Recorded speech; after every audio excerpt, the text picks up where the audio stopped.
معلومة صغيرة لازم كلنا نكون عارفينها، ان انا مادام اتأخرت في تنزيل فيديو يعني نزلت مثلا فيديو ومنزلتش الفيديو اللي بعده على طول، تعرفوا ان الفيديو اللي جاي ده بقى او اللي بيتجهز في الفترة اللي احنا ما نزلناش فيها دي، ده فيديو جامد جدا. فيديو النهاردة هيبقى عن حاجة انا مش هقولكوا هي ايه عشان نظبط السسبنس.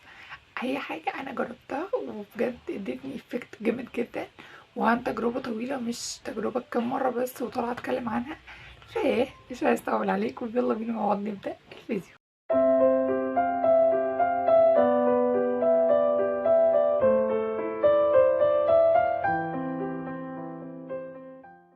طيب ليه بقى كنا بنتأخر؟ عشان كنا بنجرب البرودكت اللي احنا بنتكلم عنه. طبعا انتوا عارفين ان انا ما بحبش اطلع ارمي المعلومة وامشي على طول، دي لازم نحكي سوا وافهمكم الدنيا كانت ماشية ازاي والكلام ده كله. اوكي، ايه اللي هنتكلم عنه النهارده؟ هو مرطب للبشرة، المرطب بتاع موست ده. عايزه اقول لكم المرطب ده تحفه، تحفه بجد، تحفه بجد، دي كلمه قليله عليه جدا. ليه بقى؟ لانه اولا ملمسه متوسط على البشره، ولا خفيف يعني ولا جل، هو كريمي ولا جل ولا كريمي تقيل على البشره، ده اولا. ثانيا بيرطب البشره بطريقه مش طبيعيه.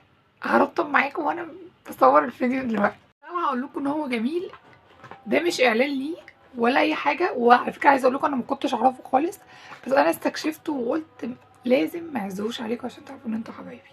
ده بجد اظرف مويسترايزر انا جربته للبشره، ان هو مش بيدهن البشره ومش ملمسه تقيل على البشره ومش خفيف برضو على البشره، وبيرطب البشره كويس لان احنا في فصل الشتاء، فاحنا عارفين الشتاء يعني ايه مع البشره. ايه، عايزه اوريكم ان هو بصوا من جوه عامل ازاي. كميته كويسه على فكره، كميته كويسه جدا، كميته مش قليله خالص. 100 جرام، 100 جرام ده حاجه كويسه. بلس ان هو اصلا هو الحجم بتاعه كويس مش صغير خالص. وعايزه برضه اوريكم ملمسه.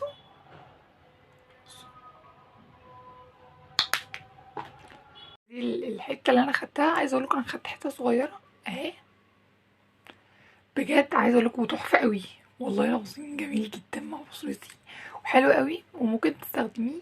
بيرطب بجد، بيرطب البشره طريقه. بصوا احنا كده رطبنا البشره، ايه رايكم؟ بجد جميل جدا، جميل جدا. انا ما كنتش عارفه ازاي كان بعيد عني طول الفتره دي، كنت بستخدم حاجات بديله ليه. إيه، المرطب ده ممكن تستخدميه لو انتي بشره دهنيه، بشره عاديه، بشره مختلطه، بشره حساسه بس مش بتلتهب، ممكن تستخدميه. انما بشرتك حساسه اسم وفعل ما تستخدموش، عشان ما يملكيش حاجه في بشرتك، وتجنبي ده وخليكي في المرطبات بتاعه البشره الحساسه نفسها. حاجه كمان عايزه اقولها لكم، او مكوناته اللي هي بتبقى مكتوب عليه من الجنب.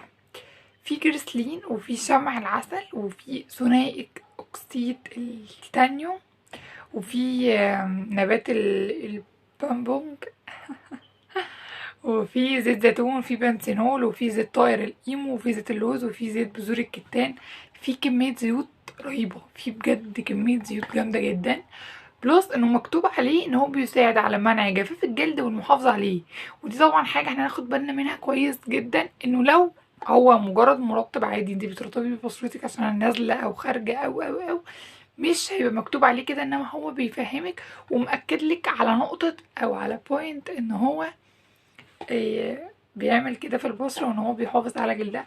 وكاتب لك من تحت كمان عند دواعي الاستعمال بتاعته ان انت ممكن تستخدميه عند الحاجة وبعد الاستحمام او التعرض للجو الجاف. لو انت بشرة دهنية وهتستخدميه، عايزاك تاخدي بالك من حاجة صغيرة جدا، ان انت لو بشرتك بتدهن جدا جدا جدا ما تستخدميش منه كمية كبيرة. تكفي الكمية اللي انا لسه كنت واخداها دي، اللي هو قد حبة البسلة، وتوزعيها على بشرتك كلها بالتساوي يعني بصي بعد ما تحطيه على البشرة، ده اي حد بقى مش شرط بشره دهنيه بس، تقعدي تعملي كده وتتاكدي انه متوزع على البشره كلها، والبشره كلها جات لها منه مرطب يعني، او لمس البشره كلها حتى لو بحاجه خفيفه. عشان بجد تشوفي منه نتيجه كويسه وتشوفي منه افكت كويس. ما شوفش منه حاجه وحشه خالص اثناء كل الفتره اللي انا كنت بستخدمه فيها، يعني مثلا اللي هي 3 شهور او حاجه او 4 شهور، ما شفتش منه حاجه وحشه خالص.